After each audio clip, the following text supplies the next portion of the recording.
कहते हैं कि इंसान का वर्तमान उसके पिछले कर्मों पर और भविष्य वर्तमान कर्मों पर आधारित होता है। लेकिन ये बात केवल इंसानों पर ही नहीं अपितु भगवानों पर भी लागू होती है। हमारे पुराणों में अनेक ऐसी कथाएं हैं जब भगवान द्वारा अतीत में किए गए अनुचित कार्यों के कारण उन्हें आने वाले समय में कष्ट उठाने पड़े। ऐसी ही एक कहानी भगवान शंकर से संबंधित है, जब उन्हें कश्यप ऋषि द्वारा दिए गए शाप के कारण अपने ही पुत्र गणेश का मस्तक काटना पड़ा। देवी पार्वती ने एक बार शिवजी के गण नंदी के द्वारा उनकी आज्ञा पालन में त्रुटि के कारण अपने शरीर के उपटन से एक बालक का निर्माण कर उसमें प्राण डाल दिए और कहा कि तुम मेरे पुत्र हो, तुम मेरी ही आज्ञा का पालन करना और किसी की नहीं। देवी पार्वती ने यह भी कहा कि मैं स्नान के लिए जा रही हूं, कोई भी अंदर न आने पाए।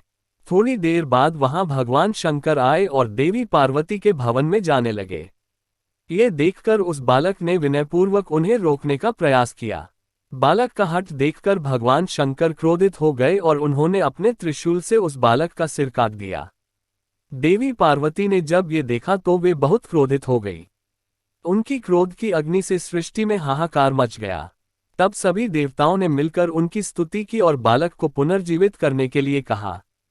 तब भगवान शंकर के कहने पर विष्णु जी एक हाथी का सिर काटकर लाए और वह सिर उन्होंने उस बालक के धड़ पर रखकर उसे जीवित कर दिया। तब भगवान शंकर व अन्य देवताओं ने उस गजमुख बालक को अनेक आशीर्वाद दिए।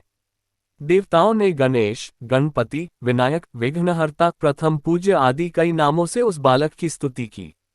इस प्रकार भगवान गणेश का प्राकट्य हुआ। ब्रह्मवैवर्त पुराण के अनुसार एक बार नारद जी ने श्री नारायण से पूछा कि प्रभु, आप बहुत विद्वान हैं और सभी वेदों को जानने वाले हैं। मैं आपसे ये जानना चाहता हूं कि जो भगवान शंकर सभी परेशानियों को दूर करने वाले माने जाते हैं, उन्होंने क्यों अपने पुत्र गणेश की के मस्तक को काट दिया। ये सुनकर श्रीनारायण ने कहा, नारद, एक समय की बात है।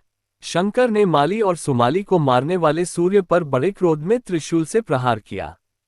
सूर्य भी शिव के समान तेजस्वी और शक्तिशाली था, इसलिए त्रिशूल की चोट से सूर्य की चेतना नष्ट हो गई।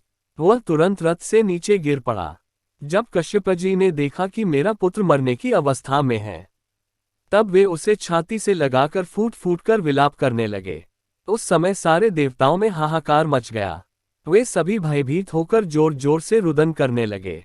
अंधकार छा जाने से सारे जगत में अंधेरा हो गया। तब ब्रह्मा के पौत्र तपस्वी कश्यप जी ने शिव जी को शाप दिया। वे बोले, जैसा आज तुम्हारे प्रहार के कारण मेरे पुत्र का हाल हो रहा है, ठीक वैसे ही तुम्हारे पुत्र पर भी होगा। तुम्हारे पुत्र का मस्तक कट जाएगा। ये सुनकर भोलेनाथ का क्रोध शांत हो गया। उन्होंने सूर्य को फिर से जीवित कर दिया। सूर्य कश्यप जी के सामने खड़े हो गए। जब उन्हें कश्यप जी के शाप के बारे में पता चला तो उन्होंने सभी का त्याग करने का निर्णय लिया। ये सुनकर देवताओं की प्रेरणा से भगवान ब्रह्मा सूर्य के पास पहुंचे और उन्हें उनके काम पर नियुक्त किया।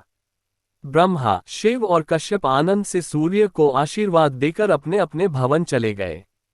इधर सूर्य भी अपनी राशि पर आरूढ़ हुए। इसके बाद माली और सुमाली को सफेद कोढ़ हो गया, जिससे उनका प्रभाव नष्ट हो गया। तब स्वयं ब्रह्मा ने उन दोनों से कहा, सूर्य के कोप से तुम दोनों का तेज खत्म हो गया है, तुम्हारा शरीर खराब हो गया है, तुम सूर्य की आराधना करो। उन दोनों ने सूर्य की आराधना शुरू की और फिर से निरोगी हो गए।